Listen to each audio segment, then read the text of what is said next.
हिंदुस्तान के हक का पानी हम लाएंगे और पंजाब की धरती को वो पानी देंगे। Talks are no favor to Pakistan.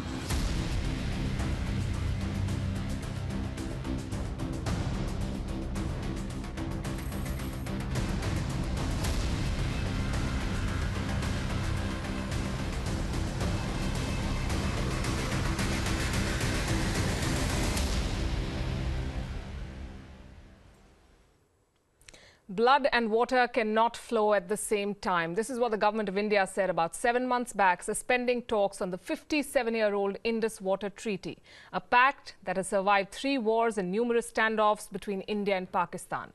Today, they're back at the talking table, but the agenda is not clear and the complaints remain unaddressed. On Gravitas tonight, we tell you how India controls Pakistan's lifeline, but turning off the tap may not really be an option. I'm Palki Sharma Upadhyay. The headlines first.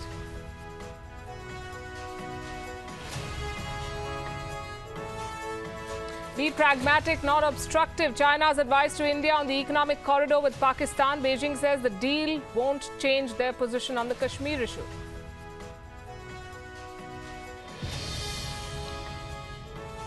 Did Russia meddle in the American presidential election? FBI chief confirms they're investigating President Trump's Moscow links. Intelligence hearings underway on Capitol Hill.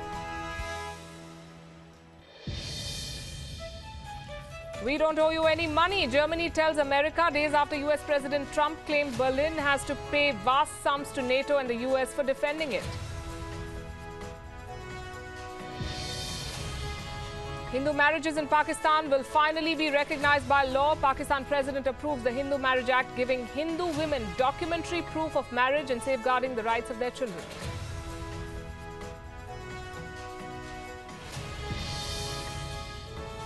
EU reaches for the rising sun. Germany's Angela Merkel and Japan's Shinzo Abe call for a free trade deal after 4 years of negotiations.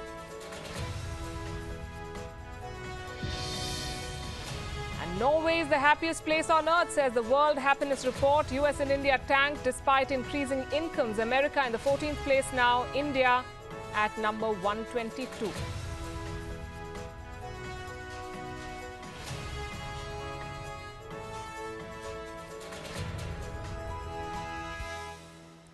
Starting today, the India-Pakistan Permanent Indus Commission began a 2-day meeting. It's first in 2 years.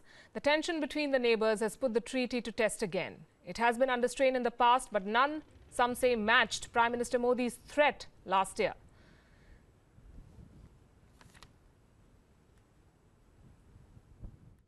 एक बहुत बड़ा हिम्मत से फैसला किया है कि सिंधु नदी का पानी जिस पर हमारा हक है, जो पानी पाकिस्तान में चला जाता है, हिंदुस्तान के हक का पानी हम लाएंगे और पंजाब की धरती को वो पानी देंगे.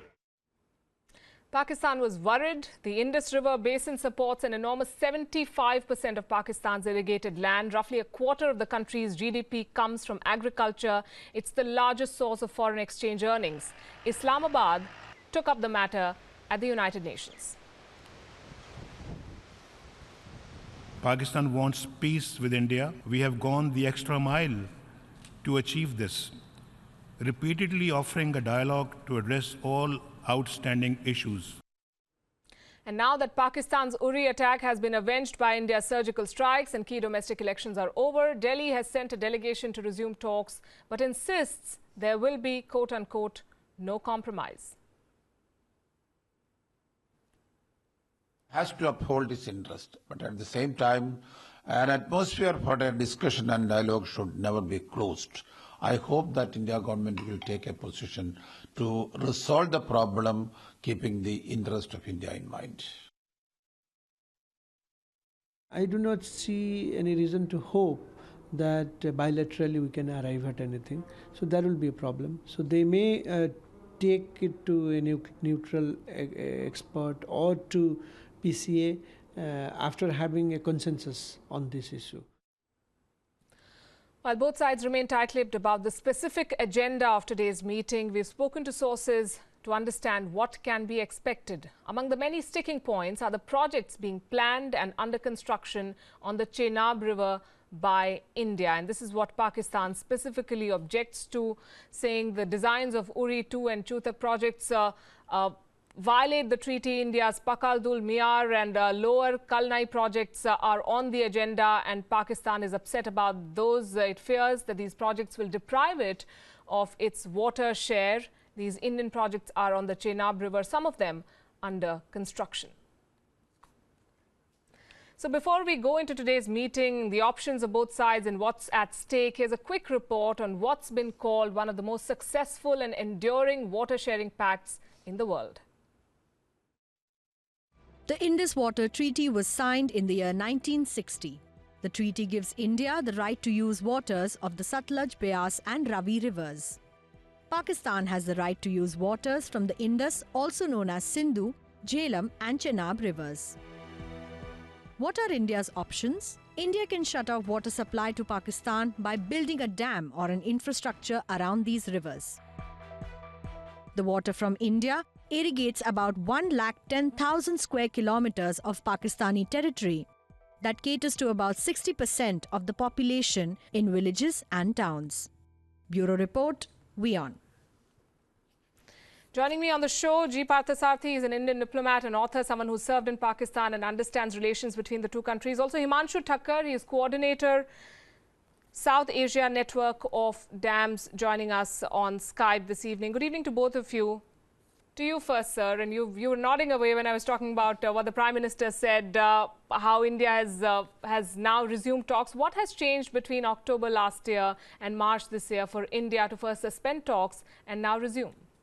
At that point in time, it was under, Pakistan was pushing with the World Bank. And now we've made it very clear to the World Bank, and that has been endorsed, that the question of it going to arbitration, when we had already asked for an independent expert, which is what the treaty provides, does not arise. Well, having made that clear, as the Prime Minister said, जो अपने हक का पानी है, that water which is due to us is what we will utilize, and we are not doing it. You see, if you take the Indus, Jhelum and Chenab, we have rights for irrigation, take water for irrigation for up to 1.35 million acres. Likewise, of this we are utilizing hardly 800,000 acres. So we still, under the treaty, can take water for irrigation for another 500,000 acres.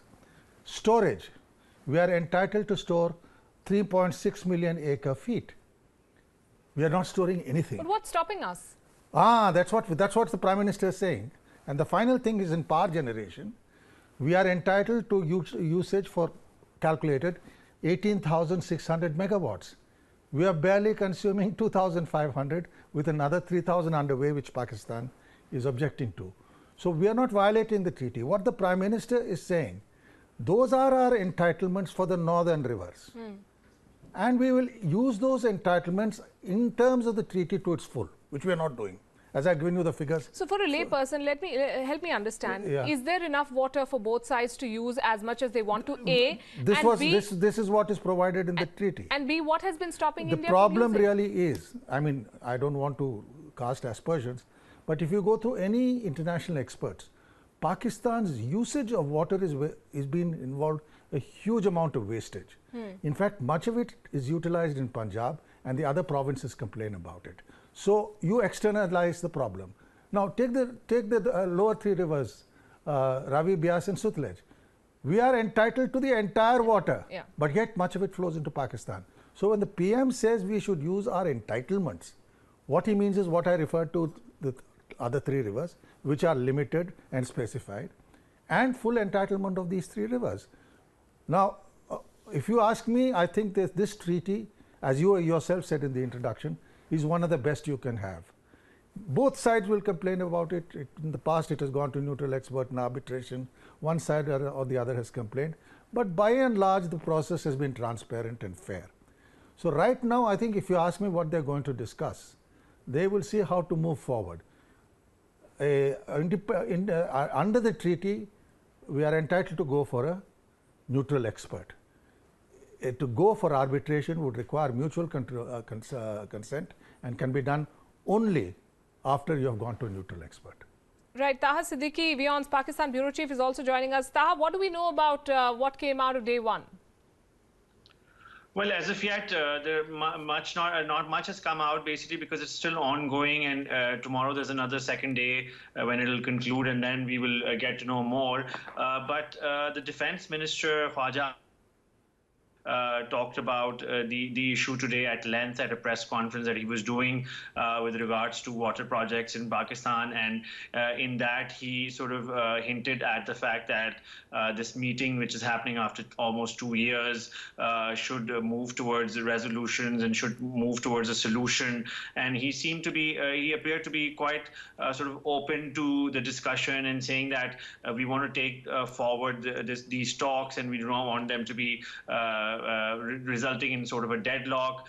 He also talked about the fact that in these 2 years, how Pakistan had to launch some projects which India has raised reservations about, but they could not delay them due to operational reasons and the fact that Pakistan is going through an energy crisis. So he talked generally about the whole the idea and the fact that this is a welcoming move that India has made. The Indian delegation has come here, but did not really specify as to what exactly was discussed. And as far as the commission meeting is concerned, they've been silent today with regards to any media briefings. They haven't really come out with anything. Right, Mr. Parthasarathy here believes that when India suspended talks and the statements that came out of the government of India, it basically was only to say that India must use as much water as it's entitled to in the treaty. How does Pakistan see the suspension of talks last year and the resumption now? Stated they welcomed it, and we had heard earlier on, basically from the local media and through Foreign Office sources, that India had already hinted at coming to Pakistan, and so it was being sort of lauded here, and it was taken in positively. As far as the cancellation of or the postponement of the talks last year and did not happen, Pakistan has been sort of feeling. I mean, there's been sort of response whenever from the Indian side there were these talks of sort of cutting down the water supply or all of those threats that was perceived in Pakistan. The Pakistanis went on to an international arbiter, as we know, and then international arbiters were involved. We do know that the Pakistanis went to the World Bank, and which were part of the treaty when it was brokered earlier on. So they basically try to involve India and engage India in this regard, and that's what the sort of the message that Pakistani policymakers here want to give with regards to the Indus Water Treaty, that they consider it important and they want further engagement on it. I think I should make it clear to our Pakistani friends, we intend to abide by that treaty fully in letter and spirit.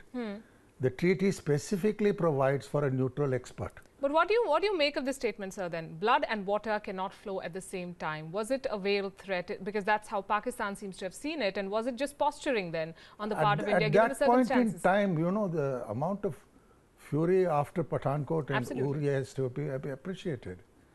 I mean, the Prime Minister at that time can't go and say, you know, I'm all hunky-dory. The blood, but separately he made it very, very clear. We will abide by this treaty.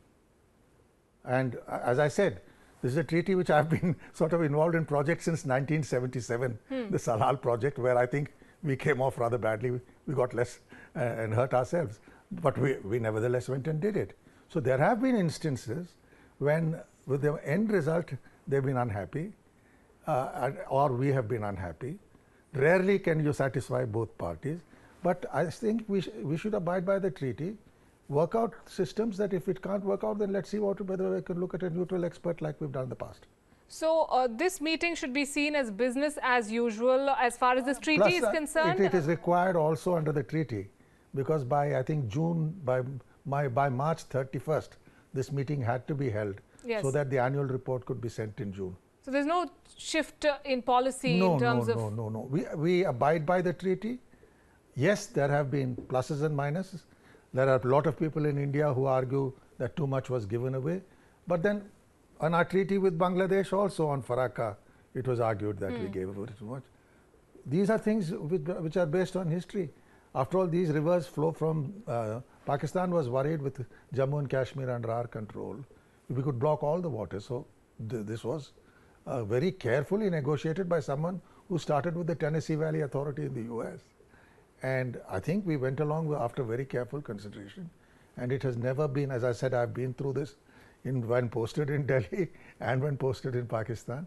We have always abided by, and we will abide by the treaty. Himanshu Thakkar, you know, when the relations deteriorated between the two countries last year, many took a hawkish position and said, we control the lifeline of Pakistan, let's turn off the taps. Is that really practically an option for India, given the possible logistic repercussions? No, it's practically impossible. We don't have the infrastructure, and that kind of infrastructure takes years to build. More importantly, by building it, we will be hurting ourselves, our own forests, our own people, our own environment, and our own rivers. So in fact, whatever projects we are taking up, we need to take it in a very considered way, taking into account, first doing a proper impact assessment and taking the people of Kashmir into confidence, and then only going forward. Secondly, one of the interesting agenda on the current meeting is that Pakistan wants to initiate monitoring of the 6 rivers in the context of climate change. I think this should be very much welcome, and because the climate change is already happening and it's going to affect both the countries in the rivers in the use of the rivers for both the countries. So this kind of agenda should be welcome.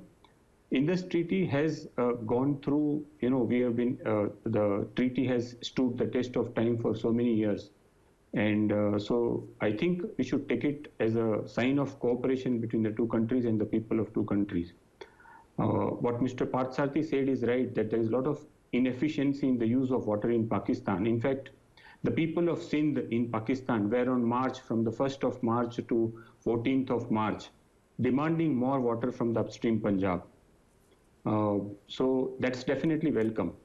But what Mr. Parthasarathi said about that the fact that India is not using most of the water from Bias, Satluj and Ravi is flowing away into Pakistan unused is quite incorrect.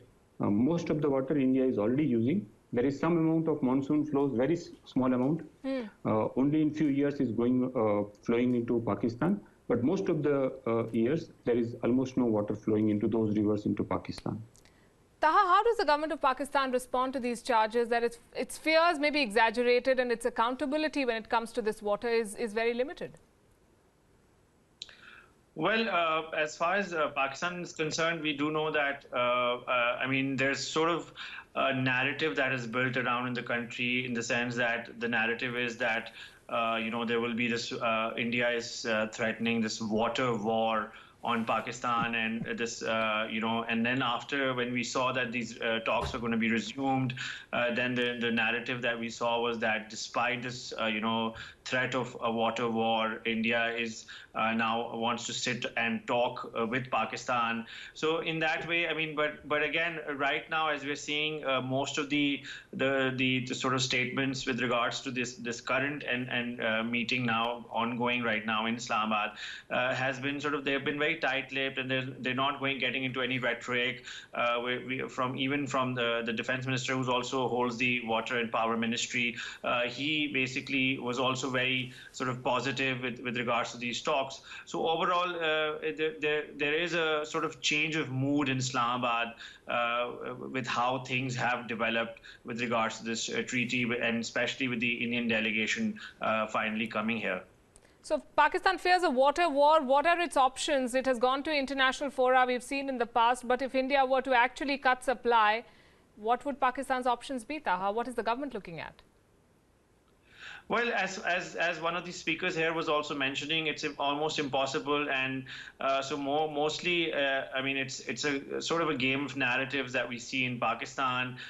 For the domestic audience, we do know that Pakistan has this sort of anti-Indian sentiment and Indian-centric military, and statements like this from the other side of the border actually helps Pakistan maintain its sort of narrative. As far as what options it has with regards to if India does not abide by the treaty, we already do know that, I mean, a neutral observer or an arbitrator can be brought in, and this is what Pakistan did this time around with the World Bank getting involved and sort of pushing both sides to come and continue with the dialogue. So in that sense, that's the only option that Pakistan has. And as far as you know, here, if we talk to people, experts, they also know that when India says these sort of or these threats or sends out these sort of messages, they're more rhetoric from that side, so they respond with rhetoric from Pakistani side. But on the ground, I mean, technicality of it is that they have to have involved in international and an outsider, an arbiter, which they did in this case also. So, Mr. Parthasarathi, it seems that both sides know, the governments and the experts on both sides know that cutting supply is not an option. Yet it seems this is rhetoric largely for domestic consumption, that it's not going to come to that, which is why it perhaps survived the wars. I think, as I said, I read the Prime Minister's statement in the context of which he said it. That and he also spoke in a political, he was campaigning. Yeah, but we made it very clear later on that he does not intend to in any way move outside the treaty, and he would function within the treaty. And therefore, yes, I think, as I said, I've seen a number of the judgments where in this case, it was the World Bank which went wrong. They went completely beyond a correct interpretation of the treaty. The treaty was very clear. Arbitration had to be gone through. And any question of, I'm sorry, a neutral observer had to be gone through. Arbitration was by mutual consent. And if you, and to say, take both paths, suppose they came to mutually contradictory conclusions. It was ridiculous. Finally, I think they have changed the person who did all this nonsense. And the World Bank is getting back to more sensible functioning. Right. Mr. Thakkar, Pakistan has also been flagging concerns about India's hydroelectricity project, saying that they violate the treaty. How much water does that charge hold, sir? See, Pakistan currently is raising issues about 5 projects. Ratle 850 megawatts and Kishanganga 330 megawatts, about which they say the questions have already been looked into and they are not resolvable, and hence the next step, that is, according to them, the court of arbitration has to be gone through. And they are refusing, these projects are not on the agenda for the current meeting. The other 3 projects, that is Pakaldul, Miar and Lower Kalnai, for this, I think these are in the agenda for the current meeting, and Pakistan will be raising questions about them and India will need to answer them. Unfortunately, most of this dialogue is not in public domain, so difficult to look at the merits of the case. But if you look at the past, in both case of Bagliar and in case of Kishanganga, the neutral expert in case of Bagliar and court of arbitration in case of Kishanganga required India to make changes in the certain structural parameters of these 2 projects. So there was some water in what the Pakistan's objections was, but in neither case did the projects were not disallowed. Both the cases, the projects were allowed with changes. So there has been some justification in what issues Pakistan has been raising, but their contention that these projects cannot go forward has not been accepted by either the neutral expert or the court of arbitration. If you go by those precedents, I think in this current projects also there will possibly need to be some changes, but you know, because these issues and the agenda is not in public domain, it's difficult to say to what extent the changes will be required. Right. Mr. Parthasarathi, since you've been part of these meetings and you understand better than any other how to sift the substantial portions from the sound bites or the headlines, what should be expected realistically from the studio process? I think, look, our engineers from on this are really top grade from the Central Water and Power Commission. I've known one of them people. I've been negotiated Faraka with Mr. C.C. Patel, who was then the head. They are thoroughly professionals, and I must say in fairness, the Pakistanis are thoroughly professional, except I find now over the last 2 or 3 years, when they sacked one of their chief negotiators and forced him virtually out of the country because they said he conceded too much.